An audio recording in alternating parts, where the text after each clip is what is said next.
I'll let my parents live in this house. You can't even cook, so leave lol, Mark said to me with a grin, like he was proud of himself.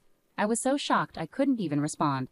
There is no way I would let my parents live in my house and then try to move in with my in-laws without my permission, and try to kick me, the owner of the house, out. I've been bothered by Mark's bossy attitude for a while, but now it's really upsetting. I can't keep living with Mark if he keeps acting like this. I've decided that Mark needs to face consequences. My name is Sarah, and I'm a housewife in my 40s. I live with my husband, Mark. Mark is a house husband. He doesn't work but takes care of the housework because I have a job. I work to earn the money we need. All of this is to have a stable life with Mark, but it feels like my efforts are pointless. Mark has a very controlling personality.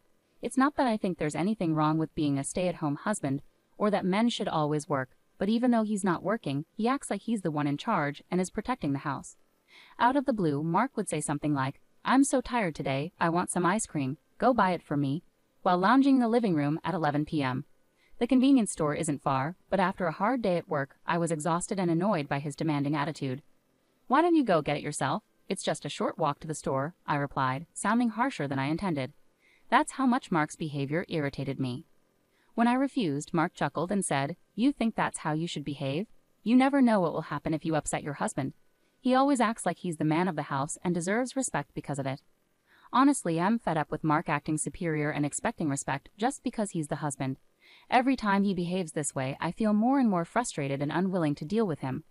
At that moment, I realized that if I kept dealing with Mark on top of my already stressful job, my stress would become unbearable. So I said, "I'm really tired. I'm sorry, I'm going to rest in my room." But Mark didn't like my response and stopped me, saying, "Wait, what's with that attitude towards your husband? I could kick you out right now if I wanted to. Do you think it's alright to upset your spouse like that?" He looked angry. Who does he think he's kidding, acting like the boss when he doesn't even work? He can upset me whenever he wants, but heaven forbid I upset him. It's just like a child's tantrum. "I'm sorry, but I'm really exhausted. Please understand," I said with a forced smile, not wanting to talk anymore. Mark sighed deeply and muttered, "You're such a disappointment as a wife." At this point, I didn't have the energy to argue, so I just said, "I'm sorry," again and went to my room. Day by day, I was worn down by Mark's overbearing behavior, but I didn't have the energy to confront him about it. That's how exhausted I was. Then one day, I caught a bad cold. The doctor said it was a stress-induced fever, and the first thing that came to my mind was Mark. I was so sick that I couldn't move, so I took a day off from work and could only lie down in bed. When I told Mark about my condition, he snapped, "A cold? That's just an excuse. Go to work, you're useless." His words seemed to make my fever spike even higher. He added, "I won't be taking care of you. This is your mess, deal with it." So I was left alone in my room, moaning from the fever. There were no ice packs or anything to help. I was too weak to prepare anything for myself, and I didn't want to face Mark again for fear of more verbal abuse. My temperature reached 103 degrees Fahrenheit. The fever was so high that my body was drenched in sweat. I couldn't even get up to change my clothes, even when they were soaked. I thought, how much easier would it be if I could just pass away with these thoughts? I endured a painful night alone. Maybe it was the fever, but I couldn't sleep at all. Even when the sun set and it was time to see the night sky, feelings of loneliness and doubt overwhelmed me, and it was unbearable. I really wanted Mark to help, not necessarily to bring down my fever, but just to get me an ice pack, bring a cold compress, and say, "Are you okay?" But that was just a fantasy. The words I actually received tore at my heart, leading to new anxieties that tormented me. Why must I be the only one to feel this way? What did I do wrong? Why can't things go well with Mark? Once these thoughts started, I couldn't stop the tears. It was just so painful. After about 3 days of rest, my fever finally subsided and I was able to return to work. My colleagues and bosses were concerned, asking, "Are you sure you're all right?" But my health was improving, and more than anything, I had to support the household. When I mentioned that I couldn't afford to take more time off, they seemed even more worried. Their kindness, which was so much more than the attitude I received from Mark, brought tears to my eyes. I guess my emotional breaking point was close. A voice inside me was screaming that I couldn't deal with Mark any longer. I was ignoring that, pushing myself too hard. This way of life wouldn't last forever. Someday I'd reach my limit and wouldn't be able to get back up. Deep down, I knew that, but I didn't have the presence of mind to deal with the situation before reaching my limit. By this time, my affection for Mark had already faded, but I didn't have the energy to start planning to live separately. How could I clear these feelings? With these worries, I worked hard every day, came home exhausted, and dealt with Mark's whims. This was my daily life. One day while I was relaxing in my room, Mark called out, "I have something important to discuss. Come here." It had been a long time since we had a serious talk. Usually, Mark wouldn't inform me about various things and would make significant decisions on his own. So with a sinking feeling, I wondered what this was about. As I sat down for the discussion, Mark, with an excitement I'd never seen before, said, "I'll let my parents live in this house. You can't even cook, so leave." Oh. The first word that slipped out was, "What?" "You need to leave because you're living with my in-laws," he continued. I couldn't accept the reality of Mark's utterly selfish remarks, but he continued pushing forward with the conversation. He wanted to change the ownership of the house so it belonged to him and his parents. He planned to divorce me and start a new family, stating that his decision was final, and my opinions wouldn't change it. I felt overwhelmed by decisions made without any regard for my feelings. My parents were thrilled when I suggested they move in with us. They've missed me, and I need to take care of them as the head of the household. Mark, full of himself with his man-of-the-house mentality, only thought about his own needs. I knew I couldn't go on with Mark any longer. My heart told me it was impossible. Ignoring my feelings, Mark chuckled, "You love me so much, don't you? I know this is shocking coming from a husband you love so dearly, but I'm sorry. I just want to take care of my family. Please understand," Mark said in a tone that felt like a rebuke. But I wanted to respond, "That's not true at all." I had no affection left for Mark. What remained was disbelief at his selfish actions and regret for not ending things sooner. Why hadn't I left him earlier? If I had, Mark wouldn't have taken advantage of me so much or been so selfish and arrogant. I even despised my past self for being too weak to let him go. Seeing my distress, Mark seemed to misunderstand, thinking I still loved him and didn't want a divorce. But that couldn't be further from the truth. My feelings for Mark had faded long ago. All that was left was disgust for a man who thought I still cared despite everything. To make myself clear, I spoke up, "Fine then, I'll leave." At those words, Mark exclaimed, "What?" Clearly, he hadn't expected me to agree to a divorce and leave so readily. He needed to realize that the old me, who used to bail him out, was gone for good. From now on, whatever happens to Mark, I won't be there to help him because we won't be a couple anymore. Seeing my determination, Mark looked shocked and frozen in place. I seized the moment to head to my room and pack the essentials. I couldn't take larger items today, so I'd have to arrange for movers later. As I prepared to leave, Mark hurried over and asked, "Are you sure about this? If we divorce, we'll be strangers." I smiled and replied, "I've already fallen out of love with you. Letting go feels like a weight lifted off my shoulders." Hearing this, Mark stood there looking lost. I nodded, said, "Thanks for everything," and walked out of the house. Mark had a worried look on his face. After I returned to my parents' place and explained everything, they were furious with Mark's behavior at first, but calmed down once they knew I had a plan. I started recovering at my parents' home while sorting out various matters, starting with the divorce. After sending the divorce papers, I received a message from Mark. "Are you sure about this? I don't know if it's really a good thing, but I don't have any feelings for you anymore. If we've gone this far and he says there's no divorce, that would be a problem. I feel so much better now that you're gone, so fill out the divorce papers quickly." When I replied, there was no response. A few days later, I received completed divorce papers from Mark, with his sections already filled out. I promptly completed my parts and submitted them to the county office on the same day. Now Mark and I are officially divorced.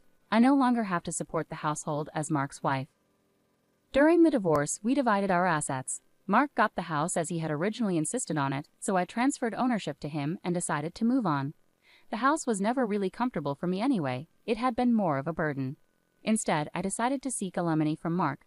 His parents covered it since he wasn't working, but now he's actively job hunting, likely planning to repay them once he finds a decent job. However, reality doesn't always follow plans. A month passed after the divorce was finalized, and I moved out of my parents' home into a new place, enjoying a peaceful life. Then I received a call from Mark. Honestly, I found it annoying. I immediately guessed why he was calling, but ignoring him might lead to more complications. So, knowing I'd have to talk to him sooner or later, I decided to address it now for the sake of my own future. "Hello, what do you want after all this time?" I was completely fed up with dealing with Mark. I wanted him to get to the point quickly. Reluctantly, I answered the phone, and he pleaded, "Please help me." His desperate tone made me chuckle. I knew Mark was in a tough spot, but I hadn't expected it to be this bad. "Well, what's going on? You need to tell me the whole story," I replied, half amused. I had a feeling about why Mark was in trouble, but I wanted him to explain it himself. When I pressed him, Mark started explaining hesitantly, stumbling over his words. He had taken over the house after our divorce and managed fine for a month. But now he had a rent payment due. Being unemployed, he couldn't cover it himself, so he asked my former parents-in-law, who were on a pension, to help out. However, the bill was much higher than they expected, around $1,800. There was no way they could afford that on their fixed income. My former in-laws were furious, insisting, "This isn't what we agreed to." They laid the blame squarely on Mark. Lost and uncertain, Mark called me in tears, asking for help. "I didn't realize the rent would be so high. The place is a mess now. What are you going to do about it?" Frustrated, Mark was now blaming me. It was true I hadn't mentioned the rent specifics earlier, but it was Mark's own folly to take over the house without knowing its monthly costs. He had treated me like an outsider and pushed me away, and now he was facing the consequences of his actions. Despite this, he couldn't accept responsibility and instead reached out to me for help. I couldn't help but sigh at his audacity. Ignoring my feelings, Mark continued urgently, "Please, I need your help. We can't keep going like this. I need you." His desperation was clear in his voice. They must be feeling incredibly trapped right now. The rent due date had likely passed, meaning they might already be behind. The landlord of that house was known for their short temper and strict policy on rent payments. I remembered being warned repeatedly when I rented the house, never be late with the rent. If they missed a payment, they were in for serious trouble with the owner. Mark had met the landlord a couple of times and knew how intimidating they could be. He must have been desperate when he called me for help. "Please just cover the rent for 1 month. I don't have anyone else to turn to. You still care about me, right? If someone you care about is in trouble, you should help them out," Mark pleaded, his tone still self-centered. "My feelings for you have long since faded." I wanted to say those words, but I held back and replied coldly, "I'm sorry, but I don't have any obligation to help you. You were the one who cut me off. Now you expect me to assist you when it's convenient for you? That's not fair." Mark defended himself. "Please don't be so cold. I really can't handle this alone. Whether you still love me or not doesn't matter now. We were married once, right? Can't you help me out just this once?" "No, you were the one who left me. Even before that, my feelings for you had already cooled. It's been a long time since I stopped loving you." When I heard Mark's dejected voice on the other end of the phone saying, "I can't believe it," it struck a chord deep within me. For so long, I endured everything. Even when Mark was selfish, took me for granted or mistreated me when I was sick, I stayed by his side, hoping to salvage our marriage. I worked tirelessly for the life we had, but this was the outcome. Why hadn't I left sooner when my love for him faded? Why didn't I distance myself earlier? These regrets flooded in, mingling with the anger I felt towards him. Mark never truly faced me.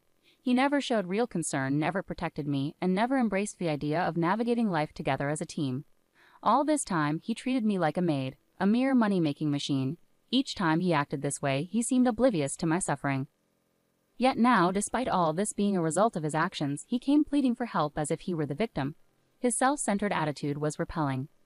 "Please help me. I'm begging you. What about getting married again? Let's start over properly this time. I promise I'll never push you away again," Mark proposed, desperately. I couldn't help but chuckle bitterly at Mark's desperate suggestion. "Remarry you? Are you kidding me? All of this is the result of your own actions. I've been trying to work things out in my own way for a long, long time. I kept hoping you would face reality. And now you want me to start over with you, pretending none of that ever happened? Do you expect me to go back to those miserable days? That's never going to happen. I refuse to return to that life, no matter what." I became so emotional that tears started flowing. I couldn't tell if they were from anger or sadness. Mark remained silent in response to my words. Unable to continue the conversation any longer, I simply said, "Goodbye," and hung up. Mark didn't call back, and wanting to avoid hearing his voice ever again, I blocked his number. Later I heard from mutual friends that Mark and his family were evicted from their home. Mark attempted to persuade my former in-laws to cover his rent, but they were furious, refusing his request and upsetting the landlord in the process. Left with no choice, they had to leave. Mark hasn't had much success finding a full-time job and is now working part-time to get by. Because they had to sell their house, my former in-laws are now squeezed into a rundown apartment, all 3 of them together. Meanwhile, I've been deeply focused on my work, and my boss has even discussed a promotion with me. There's a possibility I might become the first female manager in our company, and I've been receiving admiration from both colleagues and juniors. Sometimes friends inquire, "Aren't you thinking about getting married?" Honestly, after my past experiences, I have a rather negative view of marriage. The idea of dating or marrying again doesn't appeal to me right now. But life is long and there's no rush. Many people in this generation live their entire lives happily unmarried. What matters most to me is living a life without regrets and staying true to myself. With that in mind, I want to continue navigating life at my own pace.